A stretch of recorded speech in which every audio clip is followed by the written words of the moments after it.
Welcome back. जैसे कि आप टॉपिक देख पा रहे होंगे, हम बात करने वाले हैं आज कैपिटल की या शेयर की। सबसे पहला टॉपिक हमारे सामने है क्लासिफिकेशन ऑफ कैपिटल। आपको मैं यहाँ पे एक पॉइंट स्पेसिफाई कर दूँ कि जब हम मेमोरेंडम ऑफ एसोसिएशन पढ़ेंगे तो उसमें हम क्लॉजेस पढ़ेंगे, ठीक है। और मेमोरेंडम ऑफ एसोसिएशन में मल्टीपल क्लॉज होता है, जिसमें से एक क्लॉज होता है उसका नाम है कैपिटल क्लॉज। क्या होता है? Capital clause. और उसी कैपिटल क्लॉज में सारी राम कहानी आपको रिलेट करके पढ़ने की ज़रूरत होगी, ठीक है। तो यहाँ पे उस चीज़ को पढ़ लीजिएगा, वहाँ पे आपको पढ़ने की ज़रूरत नहीं होगी। खैर ऐसे सेपरेट टॉपिक भी आपके सामने है। सबसे पहले बात आती है क्लासिफिकेशन ऑफ कैपिटल की। तो आपके सामने है नॉमिनल कैपिटल या रजिस्टर्ड कैपिटल या ऑथराइज कैपिटल। इसमें बहुत सारे टॉपिक्स आप ऑलरेडी पढ़ के आए हैं, बस मुझे आपको रिवाइज करना है या फिर ब्रश अप करना है, ठीक है। ज़्यादा हम डीप जाने की कोई कोशिश नहीं करेंगे। Nominal capital, registered capital, authorise capital का मतलब क्या? ऐसा कैपिटल जिस कैपिटल को कंपनी के इनकॉर्पोरेशन के वक्त उसके मेमोरेंडम ऑफ एसोसिएशन के कैपिटल क्लॉज में मेंशन किया गया है कि वो कंपनी मैक्सिमम इतना capital out of market generate कर सकती है। मतलब बाजार से इतना पैसा या अपने तरफ से इतना पैसा वो जनरेट करके बिजनेस कर सकती है, उसे ही क्या कहा जाता है? नॉमिनल या रजिस्टर्ड या ऑथराइज कैपिटल। ऑथराइज का मतलब क्या? उस कंपनी को इतने कैपिटल के लिए ऑथराइज किया गया है, इतना पूंजी तक वो इस्तेमाल कर सकती है अपने बिजनेस में। यही क्या है आपका authorise capital under section 2 subsection 8 of companies act 2013, ठीक है। ऑथराइज के बाद आपके सामने जो दूसरा टाइप ऑफ कैपिटल है उसका नाम क्या है? Issued capital. क्या है? इशूड कैपिटल, ठीक है। इशूड कैपिटल का मतलब क्या? Out of authorised. याद रख लीजिएगा, हमेशा इशूड क्या होगा? आउट ऑफ ऑथराइज्ड ही होगा। ऑथराइज से कभी भी इशूड ज़्यादा नहीं हो जाता, ठीक है। ऐसे मान लेते हैं ऑथराइज कैपिटल 500 करोड़ का था। क्या था? ऑथराइज कैपिटल 500 करोड़ का था, ठीक है। तो उसमें से कंपनी ने इशू किया है 100 करोड़ का कैपिटल। तो मैक्सिमम कितना इशू कर सकती है? 500 करोड़। उससे ज़्यादा तो नहीं इशू कर सकती है, हाँ उससे कम कर सकती है। तो मैंने यहाँ पे अज्यूम टू क्या करा कि कंपनी ने कितना इशू किया? 100 करोड़ एज अ कैपिटल के तौर पे इशू किया। उसे ही क्या कहा जाएगा? Issued capital under section 2 subsection 50 of companies act 2013, ठीक है। अब सवाल है कि जो इशू करते हो क्या वही बस काफ़ी है? क्या नहीं, आप इशू करते तो उसका सब्सक्रिप्शन भी ज़रूरी है, उसका सब्सक्राइब होना भी ज़रूरी है। सब्सक्राइब का मतलब क्या? कि कितने लोगों ने उसको खरीदने में अपनी इच्छा जताई और कितने लोगों को आपने बेच दिया, ठीक है। यही है आपका सब्सक्राइब कैपिटल। आपको पता होगा एज पर कंपनीज एक्ट 2013 कम से कम 90% इशूड का सब्सक्राइब होना ही चाहिए, तभी उसको सक्सेसफुल सब्सक्रिप्शन कहा जाएगा। अदरवाइज कंपनी को सारा का सारा पैसा 14 दिन के अंदर एप्लीकेशन का क्या करना पड़ता है? रिटर्न करना पड़ता है। तो इसीलिए जितने लोग होल्ड करेंगे, खरीद लेंगे, वो क्या हो जाएंगे? सब्सक्राइब कैपिटल के कैटेगरी में उनका पैसा काउंट कर लिया जाएगा under section 2 subsection 86 of companies act 2013, ठीक है। अब सब्सक्राइब के बाद आपके सामने दो चीजें आती हैं, एक होता है कॉल्ड अप और दूसरा होता है पेड अप। कॉल्ड अप का मतलब क्या? कंपनी ने कितना मांगा। क्या? कंपनी ने कितना मांगा। जैसे अगर एक शेयर की कीमत 10 रुपए थी, क्या थी? 10 रुपए थी। कंपनी ने 2 रुपए उसके एप्लीकेशन पे रखा। क्या करा? 2 रुपए एप्लीकेशन पे करा। लोगों ने अप्लाई किया तो कंपनी ने अलॉटमेंट भी कर दिया, और कंपनी ने अलॉटमेंट पे बाकी पूरा का पूरा 8 भी मांग लिया, तो 8 यहाँ पे क्या हो गया? Called up. क्या हो गया? Called up. क्लियर क्या? तो इसीलिए कंपनी जितना मांगेगी उतने को ही कॉल्ड अप कहा जाता है, जितना रिमेनिंग है उतने को कॉल्ड अप नहीं कहा जाता। अब कंपनी ने जितना मांगा, जरूरी नहीं कि कंपनी को पूरा का पूरा मिल गया।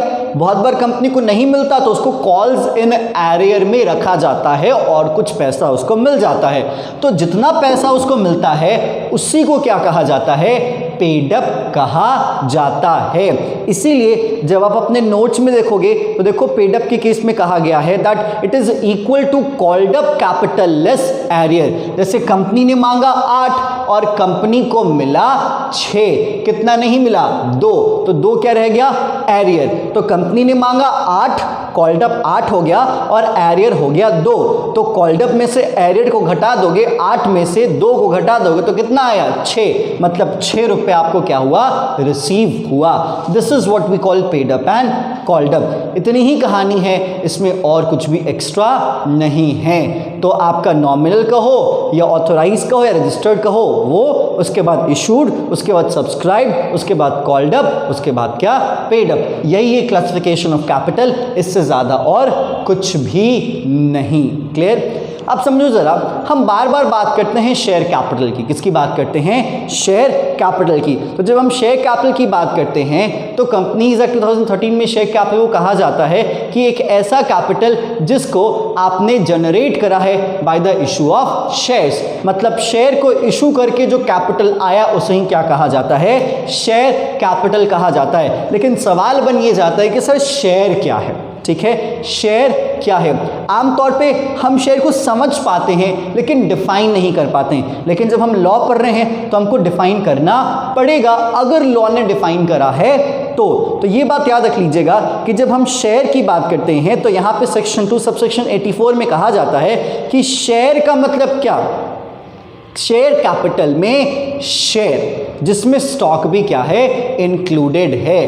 तो शेयर कैपिटल क्या कहा जाता है? Share capital refers to the capital which is generated by the issue of shares. And what is share? Share refers to share in share capital. मतलब शेयर कैपिटल में जो शेयर है उसे क्या कहा जाएगा? शेयर कहा जाएगा जिसमें स्टॉक भी इंक्लूडेड है। विच मीन्स अगर आप एकदम लिटरल सेंस में शेयर का डेफिनेशन कंपनीज एक्ट 2013 में खोजने जाओगे तो आप निराशा लेके लौटोगे। वहां पे कहा जाता है कि भैया शेयर का मतलब शेयर है जो कि शेयर कैपिटल में आपका शेयर होता है, यही शेयर है, इससे एक्स्ट्रा और कुछ शेयर नहीं है। और ये सेक्शन 2 सबसेक्शन 84 में लिखा गया है। बट स्टिल अगर बहुत बार बहुत सारे केसेस में अगर बेयर एक्ट में अगर आपको कोई भी सोल्यूशन नहीं मिलता है तो आप कुछ केस लॉज की तरफ जाते हो जिसमें किसी कोर्ट ने जजमेंट दिया है और उस जजमेंट में उस चीज़ का इंटरप्रिटेशन किया है। तो उसी तरह आपके सामने एक केस है that's called Borland trustee versus steel brothers and company limited. इसी केस लॉ में शेयर को प्रॉपरली सेंस में फेयरवेल जस्टिस ने क्या करा है? एक्सप्लेन करा है या फिर शेयर का इंटरप्रिटेशन करा है। मैं इसमें नहीं घुसने वाला क्योंकि आपके सिलेबस के पॉइंट में इतना डिटेल जोन नहीं आता। बट आप ये समझ लीजिए कि शेयर एक्चुअली कंपनी में क्या होता है? आपका इंटरेस्ट होता है, आपका क्या होता है? स्टैंड होता है। जैसे अगर कंपनी डूब रही है और आपको टेंशन है, क्यों टेंशन है? क्योंकि आपका कंपनी में इंटरेस्ट है। अगर कंपनी आगे बढ़ रही है, कंपनी को प्रॉफिट पे प्रॉफिट हो रहा है तो आप भी खुश पे खुश हो रहे हो। क्यों खुश हो रहे हो? क्योंकि कंपनी में आपका क्या है? इंटरेस्ट है। इंटरेस्ट है मतलब क्या? कंपनी में आपका शेयर है। तो that concern interest is considered as share. हाँ, अब इस इंटरेस्ट का एक लेवल है, अब इस इंटरेस्ट का एक कवरेज है। कितना? तो जितना आप पैसा लगाओगे, जितना आपके पास शेयर है, उतना ज्यादा आप क्या होगे? इंटरेस्टेड होगे। तो इसके पास एक शेयर है वो भी इंटरेस्टेड है और जिसके पास 51% शेयर है वो भी इंटरेस्टेड है। लेकिन 51% वाला आपसे कई गुना ज्यादा इंटरेस्टेड है इन कंपैरिजन टू एक शेयर वाला इंसान। यही आपके शेयर का बेसिक सेंस है जिसको लॉ कोर्ट नहीं करता है। बहुत सारे लैंडमार्क केसेस और जजमेंट्स में आपको इसका इंटरप्रिटेशन खोजना पड़ता है। क्लियर क्या? चलिए, अब जब हम बात करते हैं कंपनी के शेयर की तो कंपनी के शेयर का क्लासिफिकेशन होता है। क्या होता है? कंपनी के शेयर का